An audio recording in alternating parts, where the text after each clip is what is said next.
அளவுக்கு அதிகமான சக்தி நமக்கு கிடைச்சா அது கூடவே சில பொறுப்புகளும் சில கடமைகளும்.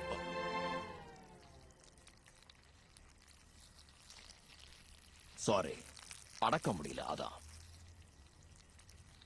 நான் உங்களை ஊக்குவிக்கிற மாதிரி ஒரு ஸ்பீச் கொடுத்துட்டு இருந்தேன்.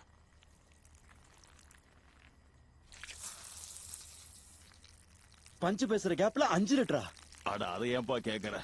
தாக எடுக்குதுன்னு டாய்லெட் தண்ணிய எடுத்து நான் குடிச்சிட்ட ஒரு மாதிரி கிர்னு இருக்கு. ஸ்டாப் பண்ணவே முடியல. நாகரிகம்னா உனக்கு என்னன்னு தெரியுமா? போதும், நிறுத்து உன் ராகத்தை.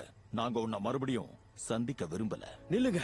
என் பெஸ்ட் ஃப்ரெண்ட் ஆபத்துல இருக்கும்போது நீங்க எனக்கு உதவி செஞ்சாகணும். நாங்களே இப்பதான் பெரிய ஆபத்துல இருந்து எஸ்கேப் ஆனோம். ஓ ஆபத்தை நீயே சமாளிச்சுக்கோ. நாங்க இப்ப பண்ணைக்கு போறோம். ஆமா, ஒரே கோசு மரமா இருக்கும். ஜாலி. கோஸ் மரமா?